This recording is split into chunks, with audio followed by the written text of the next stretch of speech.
Welcome, everybody, to Sacred Sexuality, a Beginner's Guide. This is the first class in the Eros Gathering series on sacred sexuality. But the way I do the classes, you can take the classes individually. You don't have to go in order. Sometimes I don't even teach them in order. So they're all very individual classes. I did have 9 classes. I think I'm up to 16. I just created some new ones, which is what April is about. So April, I've got 2 new classes that haven't even been presented in person yet. So I'm really excited about those. And I have about 4 more that I'm going to be writing over the next couple of months. So really excited about that. My name is Dawn. I usually teach with my partner, Dan, and we've been doing this since 2004. So we've been teaching since 2004. We've actually been studying sacred sexuality since about 99. So aging myself there, and I'm going to stop giving dates at some point.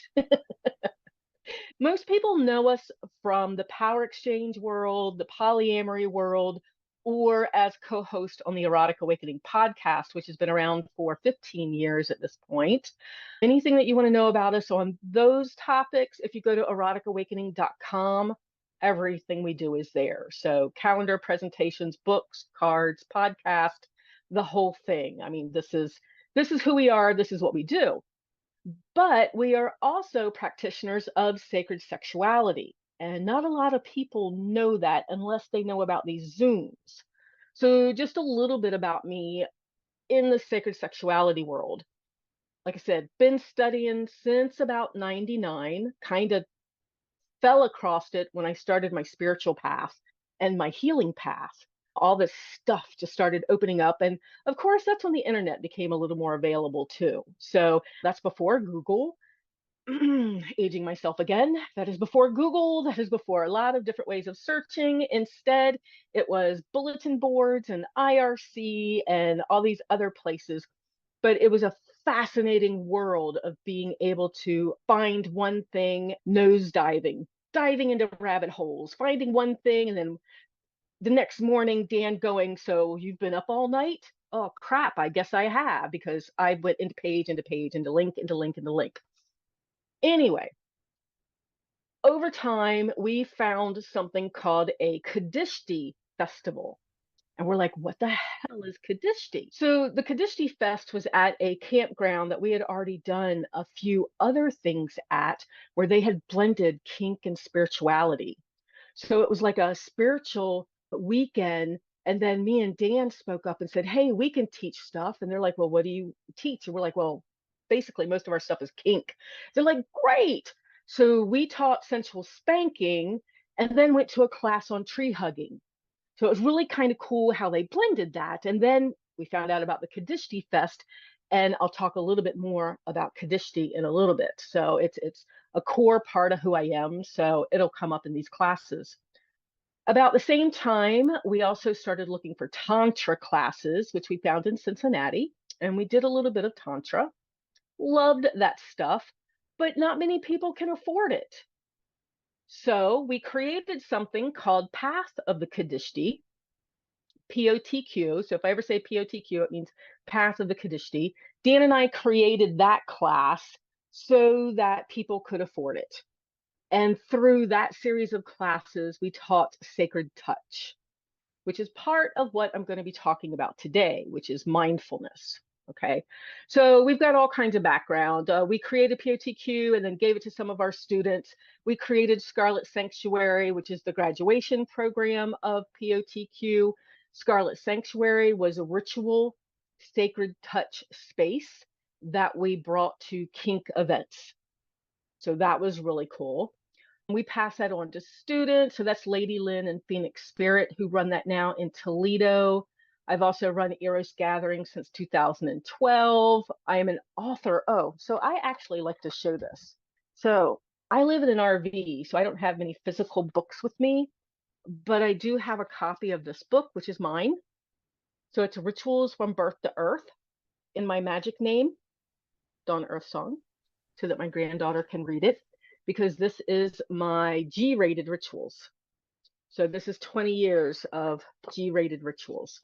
So if you're ever interested in that. Now, I do plan on writing an X-rated book. All I got out was an X-rated book. It'll probably be called Eros Gathering, and it'll have all of our naughty rituals in it, some of which I'll be talking about today. All right. Also, a Reiki master. Like I said, everything can be found on Erotic Awakening. All right. So, a few disclaimers.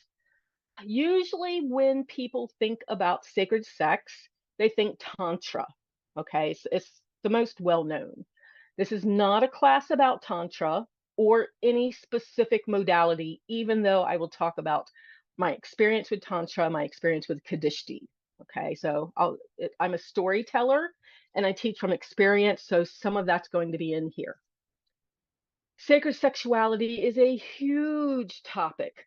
I am only going to be teaching you some pieces, sharing with you some pieces of my experience. Okay, it'll give you kind of an idea. Each person's experience with sacred sex is individual. That means what you learn from me is going to be different than what you learn from other people. It doesn't make either of us right or wrong. Our experiences are our experiences. So I can give you some definitions from books, which I will, a couple of them, but then everything else is going to be storytelling for the most part. Okay. This is not how I teach in person. This is specifically created for the Zoom environment. So I ask everybody to stay on mute. I'm not even going to be looking in the chat room. Keep your questions for the end, and I will turn off the recording, and then we can chit chat back and forth. So because of the question and answer is why I recommend people come to these classes live, because none of the end is going to be on it. Okay, this is going to be like a fire hose. It is going to be a lot of information and a lot of stories directed at you. Okay, try to catch what you can, see what resonates.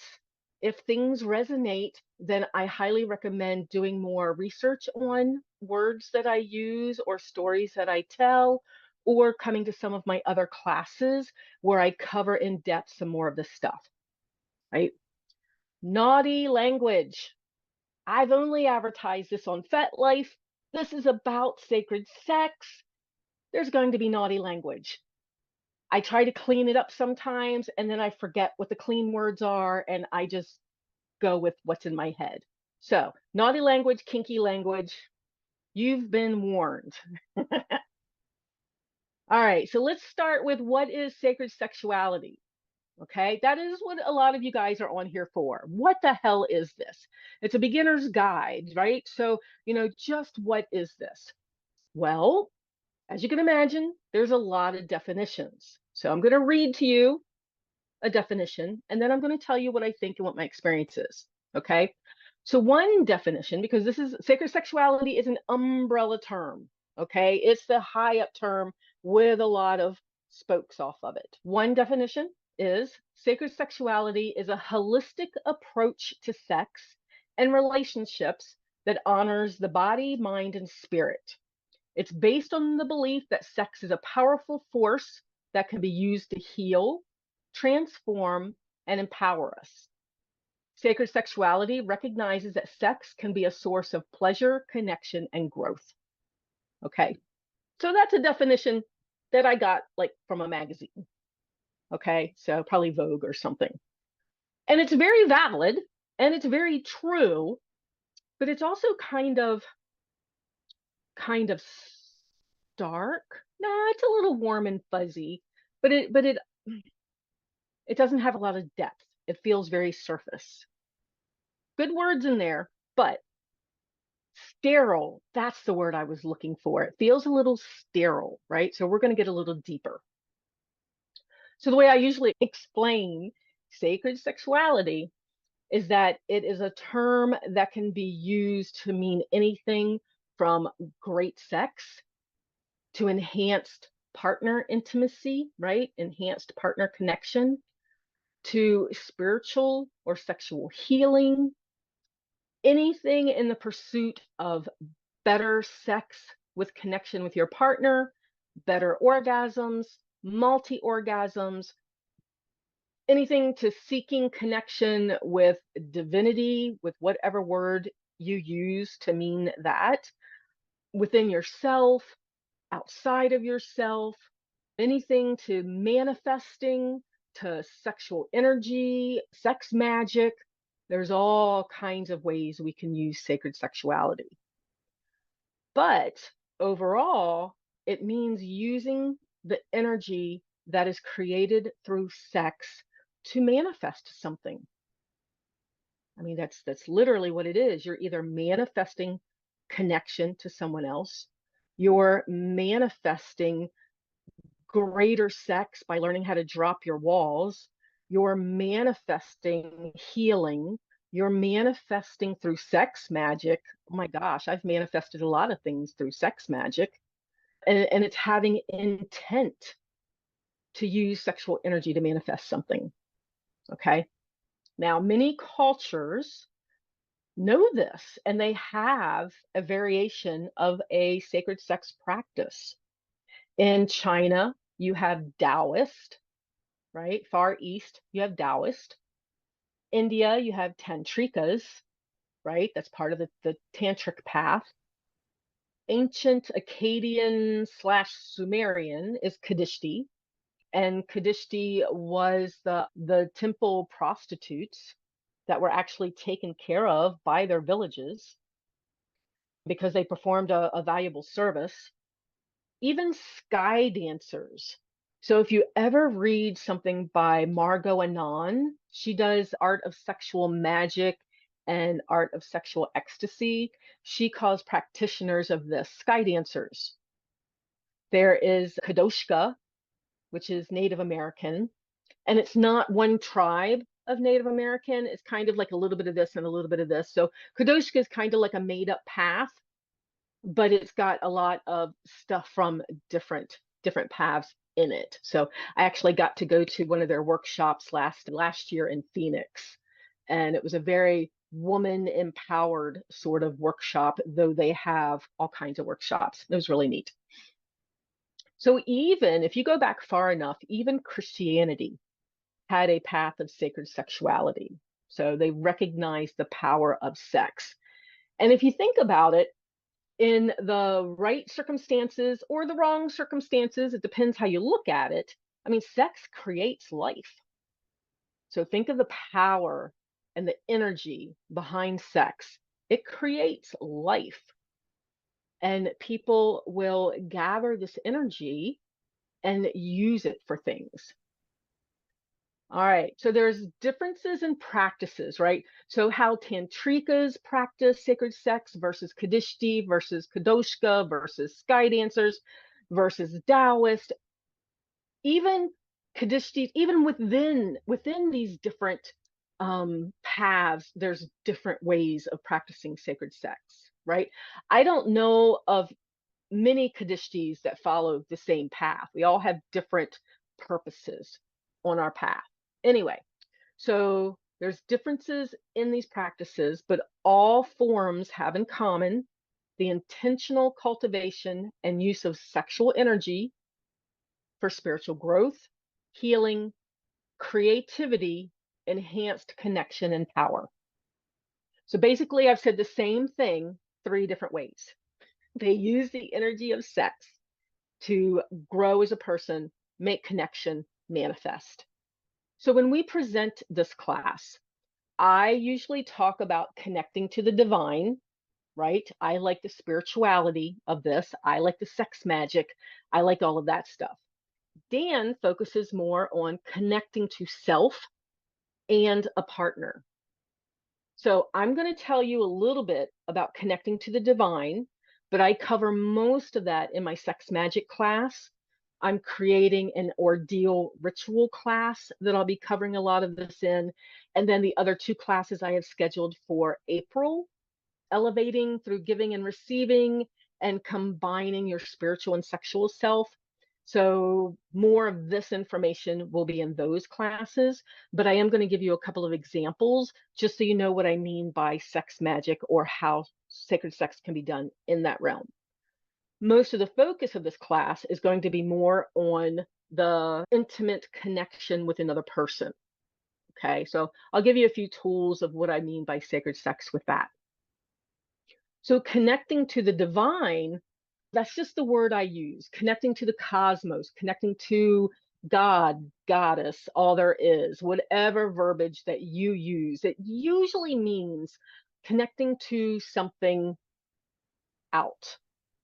It can mean connecting to the divine spark within as well. But usually when we think of this, we think of out. So I'll have a couple of examples of that. But usually when we do this, we have a set of rituals, whether they are pre-designed or we design them. Next week's class is actually on designing ritual. So, and that'll be designing ritual in a sacred sex atmosphere, not power exchange, which is different, kind of. Anyway, so sacred sex connecting to the divine usually is a set of rituals or practices designed to raise and use erotic energy. It can be as simple as the fivefold kiss. So if you've ever heard of the fivefold kiss, someone gets on their knees in front of someone else, kisses a foot, says a line, kisses a foot, says a line, kisses a knee, says a line, kisses a knee, says a line, and then kisses the genitals with a final line. So five-fold kiss. There's 5 points, 5 statements. It could be that simple, right? Now, again, we're talking connecting to the divine, right? Connecting to something spiritual. So it can be as simple as that. It could be as simple as a great rite, which in paganism means getting it on for spiritual reasons, right? So the great rite is what it's called. It can be as complicated as an ordeal ritual, which is a way of using, I'm going to say, pain and sex to heal or create something. All right, that's the way I'm going to describe it right now. I'll actually give an example in a little bit more of what that is, and that will probably get it across better than words could. So it can be as complicated as an ordeal ritual or a tantric puja, which usually involves group sex. We can connect to the divine or within by embracing our inner sexual god or goddess, whatever language you use, or the universal divine. It's seen as more than physical, okay? So it's not, and I really hate the verbiage on trying to explain this, but it's not just plain sex. Plain sex is great, right? It's God, I feel like saying secular sex, and that just doesn't make sense. But it's sex that concentrates on the naughty bits and not the connection with the other person. Okay. Now, I was getting ready to say, and it's not even knowing the other person's name, but I've had some spiritual sex where I didn't know the other person's name. So I can't say that. I know how to drop my walls and to make that connection with the other person, regardless of who they are. So to me, it's still a very spiritual thing. So again, stories are going to help out much better than words here. So again, it's more than physical. It's about cultivating pleasure for the other person and you. There's usually vision to it somehow. The goal is more about ecstasy. And yeah, so again, stories. Some of us channel the sexual energy for spiritual evolution, healing. Healing is going to be in everything I say because I have found sacred sex to be so healing for me. And maybe that's why I found it. When I found sacred sex, I had just started my healing path. I had just started my healing path when I had found power exchange. I had found power exchange and polyamory at the same time. So when all this happened, it was like 4 things all at once: sacred sex, healing, power exchange, polyamory. I mean, my life just blew open. And the way I got to that point, I didn't control. I went to a workshop in the middle of a bookstore, and that blew up my world. I truly believe the universe was in control of that pivotal moment. And then it was up to me since then. But there's been a few pivotal moments to where I had to make decisions, and that was one of them. So, all right, so we're still connecting to the divine here, right? And like I said, when I think of connecting to the divine, the universe, the all that is, the something else, I think of sex magic. Now, not only do I think of sex magic, but I also think of when I'm in a BDSM scene, when I'm a bottom. So when I get someone that knows what they're doing and they can take me to subspace, to me, that is also sacred sex. And that is a connect to something else. So we have all that going on as well. You might notice that when a few of these stories that I may tell you, you may notice that BDSM is involved. We use pain, we use ecstasy, all of that to create that energy, to create a moment of ritual to where we can do this connection that's sacred. All right. So, a couple of stories, and then I'm going to jump to the other side of sacred sexuality. So, the first time I ever came across group sacred sexuality or divine sacred sexuality was at that campground I told you about in southern Indiana. We went to an event called Aeon, Ancient Exchanges of Nature. And there was a couple of people there from the Chicago Qadishti temple. And they decided they were going to do a healing ritual. And they use sex. I mean, it's a Qadishti temple. Their life is about sex. These are some amazing people. There's a barn at the top of the hill at this campground, and they've decided an impromptu ritual. There was someone at the event that needed some healing, and they decided to do this big group thing that would send healing out to everybody. Now, one of the things that I don't like, me personally, Dawn, does not like about the Tantra that I experienced in my past is that they don't like the idea of sexual energy going to a purpose. They consider that sex magic and they consider that wrong.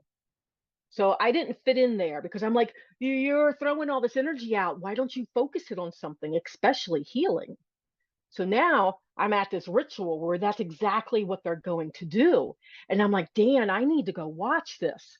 Well, this is like 2003, 2004. And I'm very new. And to go to that ritual, you had to be naked. So to watch the ritual, you had to be naked because the people in the ritual were going to be naked. So the watchers had to be just as vulnerable as the people in the ritual. Okay. So during this ritual, we're in the barn. They have little pockets of people that have volunteered to be in this ritual. And it's usually two guys and a girl. And Qadishti has a lot to do with feminine energy, right? The creation of feminine energy. So think 20 years ago. So this is how this is how they put people together. So it was usually two guys and a girl, and it was the two guys' responsibility to bring up her sexual energy. So they were going to harvest the feminine energy. So there's a priestess. She's in the center of the barn. She creates a sacred circle. She does all the chanting. There's drumming. There's all kinds of stuff. Oh, it's very pagany and it's very dark and it's very cool and it's very scary because I'd never done this before, right?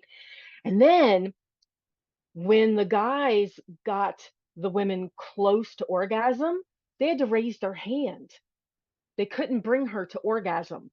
They would raise their hand. The priestess would come over. She would bring her to orgasm and then collect all that energy into her body, right? So a lot of this has to do with visualization. Okay. She would gather that energy into her body. And then after all the women had orgasmed, she stood in the center of that circle and she did a chant about releasing all this energy out for healing of the world and healing for anybody that needed it. And she chanted and counted down and then pushed all that energy out. And it was amazing. That was my first time seeing how people actually use this in a ritual sense, right? So I ended up using that over the years. I ended up having a what I call a phoenix ritual.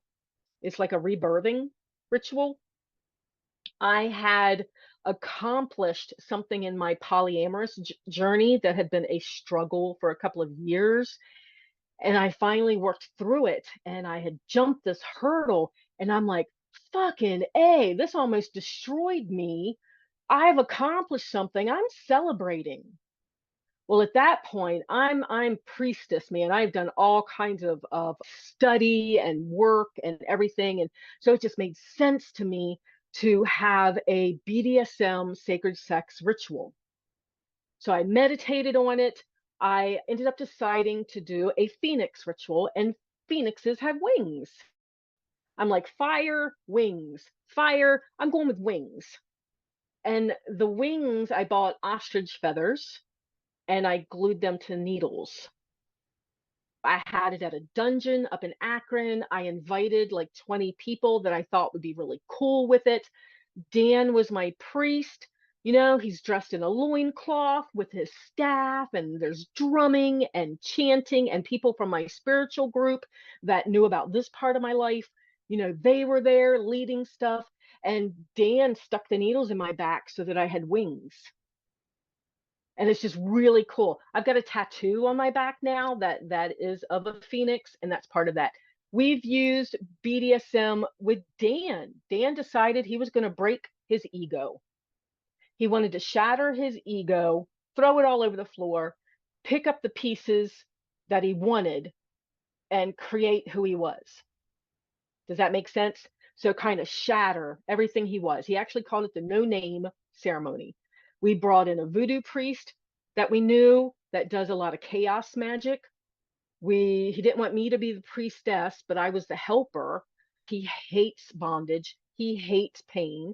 So we used bondage and needles to ramp up his sexual energy. Even though he hates it, it ramped up his energy, and we used that for his ritual.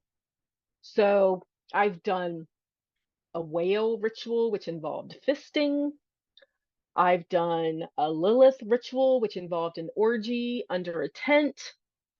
I've done sigil rituals, which are symbols. You create symbols. I'll have a class on this too in a couple of months. But you create symbols, and then while you're having sex, you concentrate on the symbols. The symbol's supposed to represent what you want to manifest.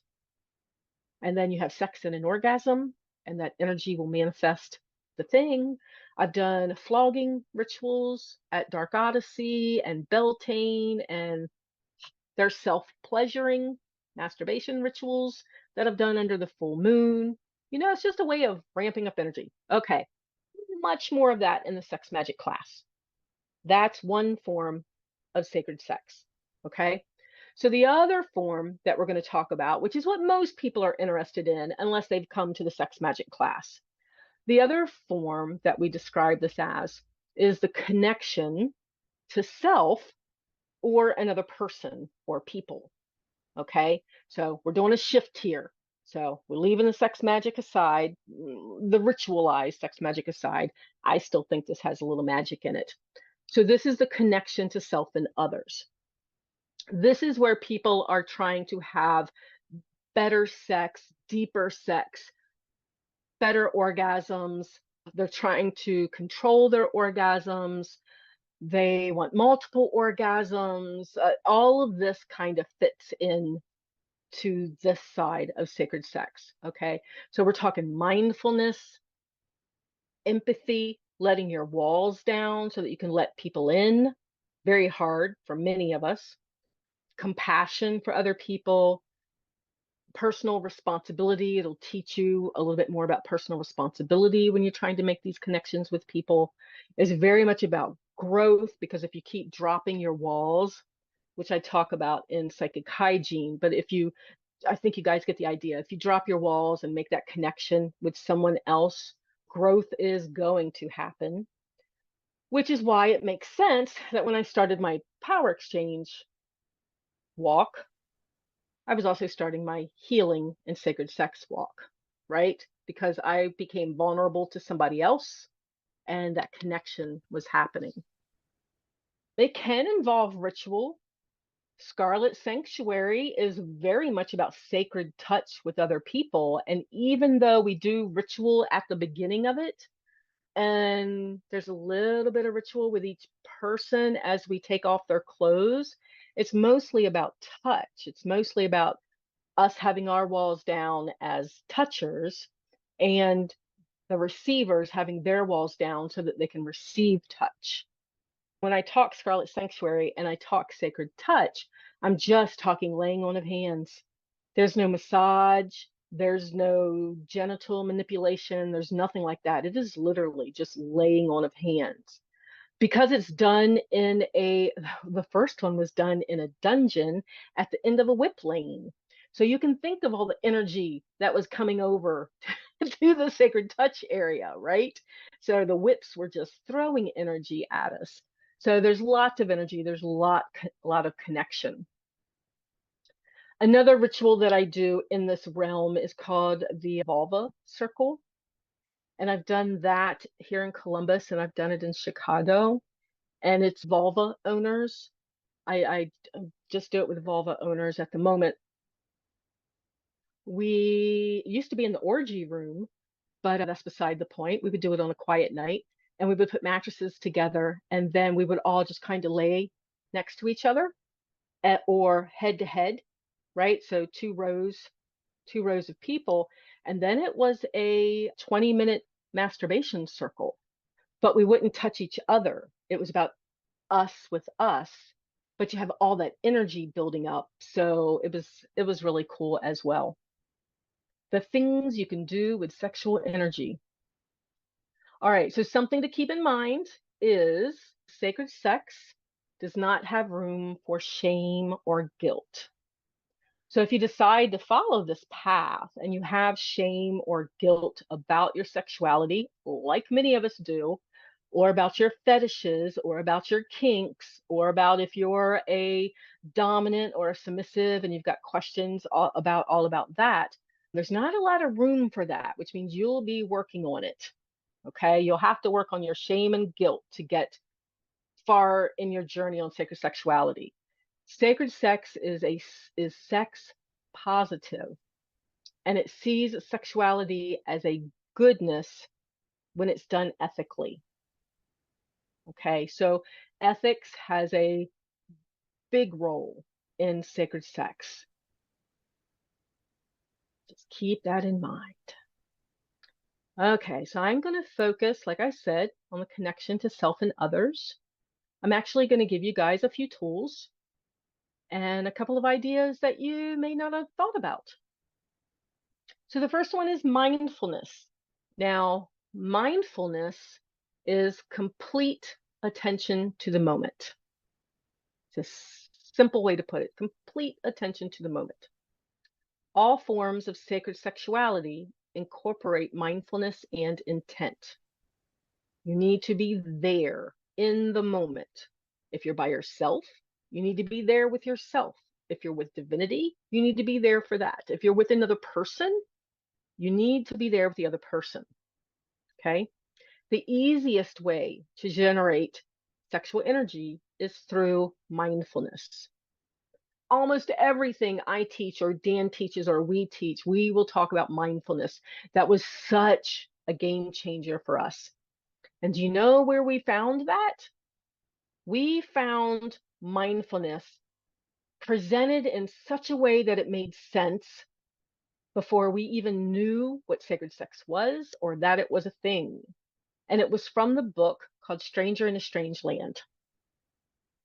And in this book is where we came across mindfulness and polyamory, of all things.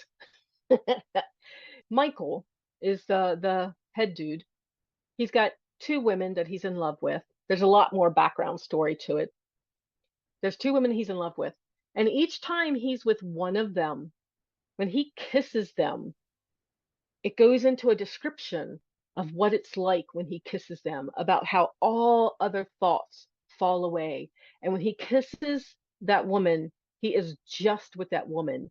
And she can tell that he is only thinking of her.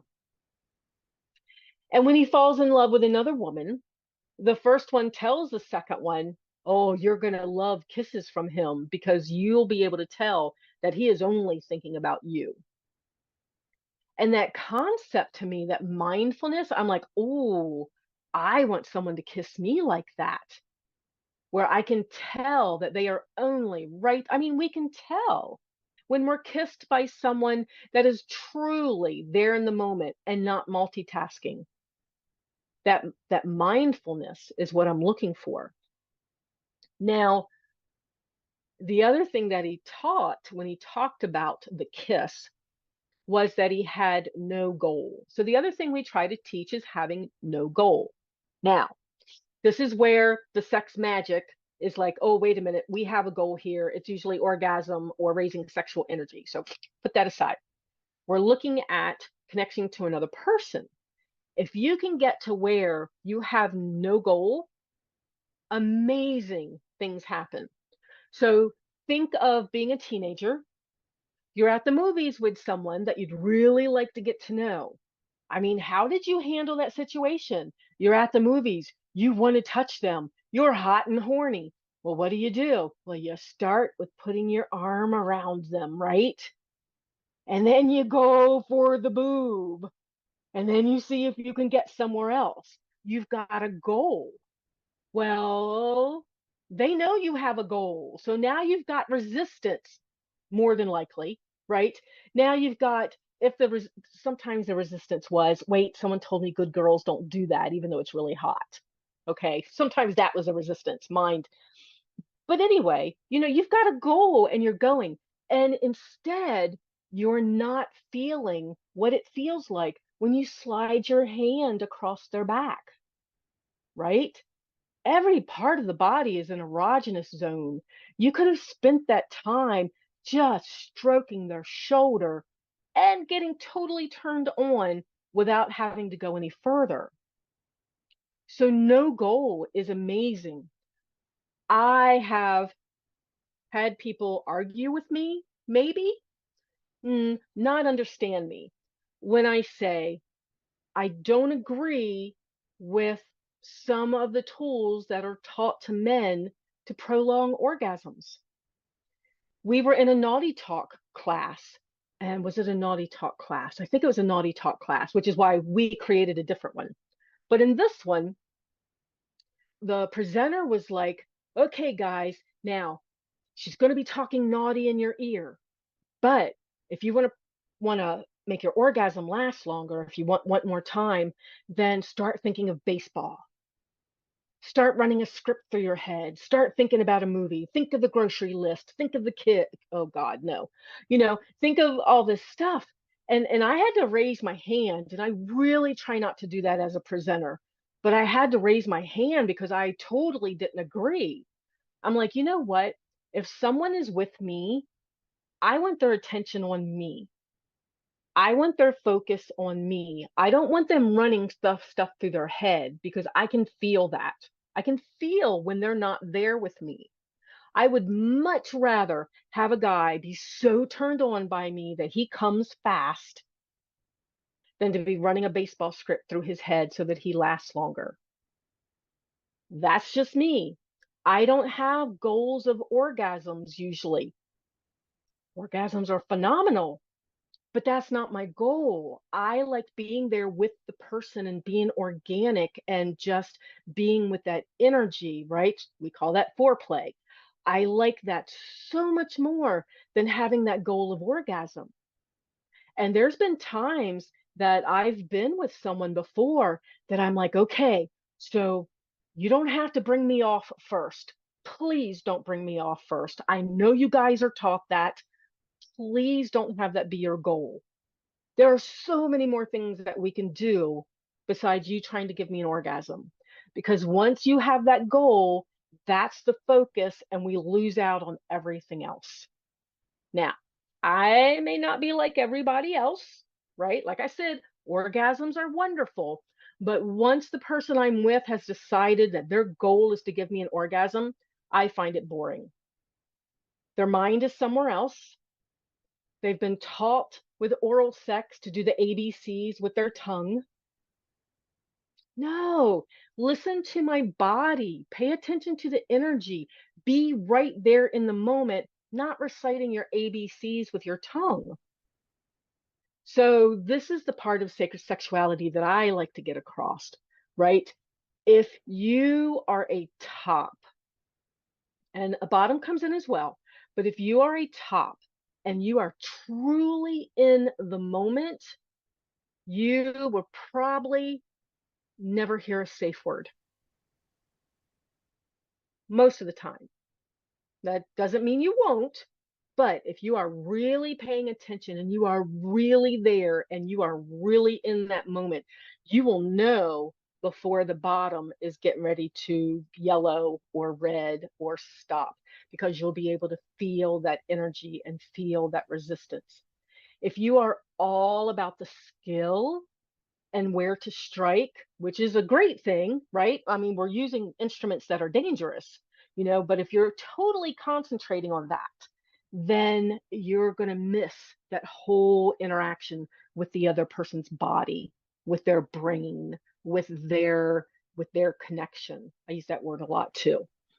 So, I'm actually okay with playing with new people because I want to teach them this. I try not to rant too much, but I was just in a dungeon a couple of weeks ago, and it was two beautiful people, and I knew they had a connection. I watched them during the day, during the workshop, and they had this great connection.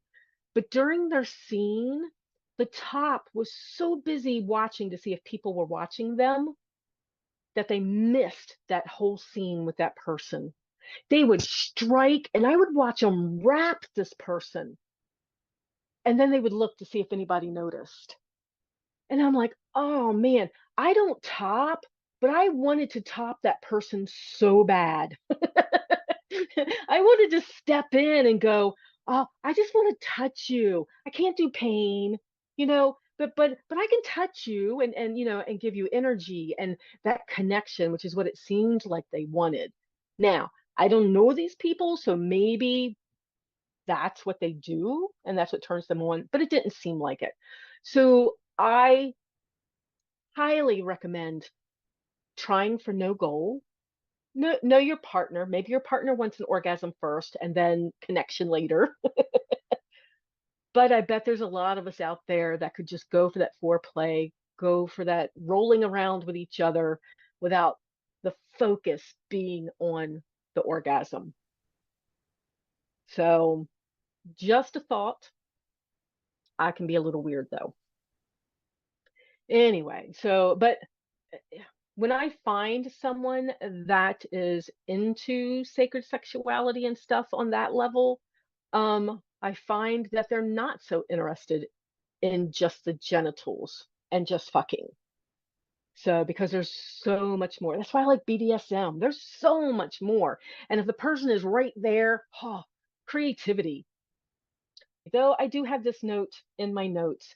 When it comes to orgasms, some people, and I bet I'm one of them if I think about it, a lot of people will say that when they get right there on the edge of orgasm, it is the closest that they feel to whatever that is out there. So to the divine, or, because everything just opens up and they can feel that expansion. I get like that in BDSM when the whip is just right and all my walls are down and I'm crying and I'm just there. That's when I feel totally connected. So, all right. Now, with all that said, disclaimer is sacred sexuality doesn't need to involve a partner. Okay. It can be with yourself. Again, it is about intent and focus. Sometimes I like to masturbate at night because I cannot get to sleep. There's nothing sacred about it. There's nothing, I mean, all sex is sacred in my head, but you know what I mean. There's nothing like, oh, I'm going to stroke myself under the full moon and think about Mother Earth. And, there's none of that. I can't sleep. I'm having an orgasm. Boom. So there is that. Guaranteed. But my favorite moments are when there is intention and it's more about self-pleasuring than it is masturbating and knocking one out. Those are hot too. So I contradict myself a little bit with that. So sometimes those are just good. You get the right porn to watch and okay. All right. So mindfulness and attentiveness, like I said, came across that in Stranger in a Strange Land with Robert Heinlein. It's the exclusion of any other thought or action, right? The person that you're with is all that you're thinking about. There's no thoughts of work, kids, bills, the football game, all that stuff. Your focus is on who you are with and what you're doing. A lot of times when we do that, we can see that spark in them. I've got two partners, and sometimes when you're with someone for a long time, you forget to be there in the moment. And if you can make a point to do that and to be there with them, a lot of times you can see that spark in them that turns you on to begin with, right? So that can come in handy as well. No goal means it's not about the next step. It's about being in the moment with what you're doing right then. It doesn't mean it may not progress to the next step, but it just means your goal isn't. I mean, if I go out on a date with someone, I can tell if they're about the goal because it's that whole movie theater thing, right? First they touch you here and then they touch you there and it's like, hey, I'm here. Look at me. Pay attention to me. So I've told you about Sex Magick. I've told you about like no goal, and I'm actually going to give you a couple of examples and tips and tricks in just a second.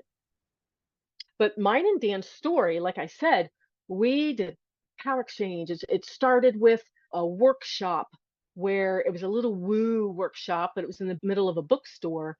And she was able to use muscle testing and tell me about my history. I have past baggage. So here in the middle of the store, she broke through my walls by holding onto my arm and feeling how my muscles answered her questions, which were really low key and fast. So my conscious couldn't hear the questions, but my unconscious could.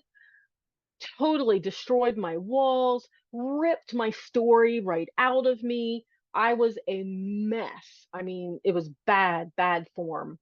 For some reason, Dan, my friend, had come with me. I've known him since high school, had come with me to that workshop because his workshop had been canceled. We were the only two in the workshop.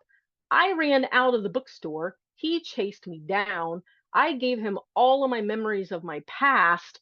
He listened without judgment. That vulnerability and him being there with me is what turned our friendship into something more, right? Now, we get together and I'm thinking it's all about the sex because it's usually all about the sex. And he's like, no, we're not having sex. We're going to make a connection. Your past baggage is about sex. We're not having sex. We're going to get to know each other on a much deeper level. Like I said, I'd known him for 15 years, but we'd never talked about sex. And now I've been vulnerable. We've made attachments. So 11 months we did not have intercourse, right? We created sexual energy through vulnerability and through being there for each other. And that's when we knew there was something more than what we had words for. We worked together and we were in the elevator and he went to lean in to touch me and I could feel him before he touched me. And I'm like, whoa, that's something. And that's when we started researching this stuff and we found out there's this thing called sacred sexuality and there's sexual energy and there's all these things. And yet, like I said, the world exploded for us. So I'm just going to give you a couple of quick things that you can do to build connection with another person. I cover this also in other classes. These are going to be pretty quick because a lot of people want a few skills under their belt on how to create connection. Some of these are very tantric. We did get these from the tantra community. There is a book, there's a couple of books that I recommend. They are on the Eros Gathering FetLife group. I have a sticky there that's got a list of books, and this is one of the first ones. So this one's called Jewel in the Lotus. And in this book, there's tantric practices. that you can do with yourself or with a partner. They involve energy, they involve sex, but they start out with just breathing with each other, making eye contact with each other, right? So when I start a scene, if it's someone that I can tell that is energy aware or someone that I want a deeper connection with, I'll ask them if we can just breathe together. Before Dan plays with anyone, he'll just breathe with the person. And what that means is that we just stand face to face. I might put my hand on the person's heart, which guides them to put their hand on my heart. We look at each other. The trick with eye gazing is to only look at one eye to one eye. Otherwise, you're staring, and that's not very comfortable. So if you just look at one eye, that'll be more soft. And then with the hand on the heart, so Dan will put the hand on the other person's heart because then he can control their breathing. So he'll push and let go and push and let go, and that'll guide them to breathe with him. So whether you are breathing alternate, whether you're breathing together, it doesn't really matter. It's about the attention and the focus on what you're doing. So him as a top, as a dominant, he'll guide the bottom's breath. So you've got control, you've got attention, you've got all of that wraps up in together. Not everybody you play with is going to want to be this intimate, so it's not going to work with everybody. So kind of read the person that you're playing with. Another one that creates mindfulness is just stroking someone's hair. I mean, how intimate is that, right? To stroke someone's hair and to be looking in their face, stroking their face. Again, know your person. Not everybody likes their face touched. So skin kissing. Holy cow. If someone takes a single tail to me, and I'm thinking of a specific person, if he takes a single tail to me and I get that lick of fire on my back, and then he comes in and kisses my skin where he struck me, holy cow, that tells me he's right there, that he saw where that strike was. He knows what it did to me. And now he's telling me he knows that he's right there watching this. It's amazing. We don't even have a sexual relationship. It's a BDSM kink relationship. And just him touching my skin or kissing my skin is just amazing. So breathing together, face stroking, sacred touch. We also have something that we have called a Qadishti blanket. We made it out of a satin and it's got like a diamond in it. And if I'm just getting to know someone, or if I'm co-topping with Dan, for me to get connected to the person, I like to drape them in the blanket and then just kind of touch in the diamond. And it's not even like over their boobs or anything. It could be their belly, their side, their shoulder, their elbow. It doesn't matter. But if I can just, because I have a racing brain, and in a dungeon, it's very distracted. So if I can get that red blanket that covers them and takes out the distraction of their body, and then just focus on that one point, that really just brings my concentration into the moment. So there's all kinds of stuff that you can do like that, right? You can connect with someone, and like I said, just breathe with them. Just one more thing, and then we will go into question and answers. So we're going to talk about blowjobs. I've had an opportunity to take workshops on blowjobs with porn stars, and I had not done it. I look at it and I'm like, oh, it'd be neat to learn skill, but then I'm focusing on the skill. And Dan and the boyfriend like it because I'm there focusing on them, not on the skill. So like I said, with the ABCs and the clit licking, it's just like that with blowjobs. If you're so worried about the skill, then you're not paying attention to the person, right? I mean, the boyfriend will actually tell me, because I just got to see him a little bit ago, the boyfriend will tell me, I love how you just focus on me. But then he'll also say, that thing you just did, I want you to do that next time. And I have to go, I don't remember what I did. I was in the moment and you made that sound, so I did it again. and then you clinch. So I tried this other thing, but I don't remember what that stuff was. So hopefully it'll just come back organically the next time this happens, because I don't know what I did. I'm so just right there that, so I'm afraid to take classes on blowjobs. I don't want to learn how to whatever you're supposed to do. Though at this point in my life, I could probably take those classes and do both, because I have such a foundation on the mindfulness that that would just give me a few more skills. Okay. So we're ending with blowjobs. So there's some stories about how I've used sacred sexuality. Okay. Like I said, sacred sexuality is a huge umbrella. Let me give you some books to think about. And this is how wide sacred sexuality is. I read books by Lee Harrington. Lee Harrington writes about sacred kink. Okay. So not all kink is sexual, but it's definitely sexual energy. Lee has a phenomenal book called Sacred Kink, and talks about ordeal ritual, the path of the flesh, the path of rhythm, the path of all kinds of stuff.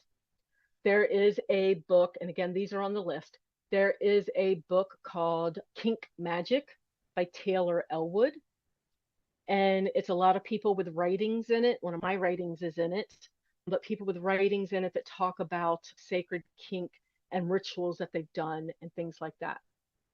Anything by Raven Caldera, Joshua Tenpenny, they do a lot on sacred kink as well, with a slightly different vibe than Lee Harrington. There is also Tantra books by people in the kink world, or at least have kink knowledge. Barbara Corellis has Urban Tantra. She's got exercises all in the front, and then she's got a chapter on BDSM in the back. And then anything by Mark Michaels and Patricia Johnson. Highly recommend them. They are tantrikas. They have wonderful books to pick up on. And I'm sure I can think of a few more. But Radical Ecstasy by Janet Hardy and Dossie Easton. There's a whole list of books. When it comes to energy, which part of this is about energy, I recommend Michelle Bellinger's book called The Psychic Vampire Codex, or Psychic Energy Codex if psychic vampire verbiage doesn't work for you. So she took all the psychic vampire verbiage out of the one book. Cool. There as well. So thank you guys for joining the class. Remember, everything can be found on eroticawakening.com and the Eros Gathering group. I'm going to have all these new classes out. We're going to be teaching them at Beltane, and Beltane in Baltimore, Maryland mixes sacred sex and kink and all that stuff. So does a lot of your outdoor events. More resources: Dark Odyssey, Beltane, Twisted Tryst. Those are the three that I'm aware of that are going on right now. Thank you guys.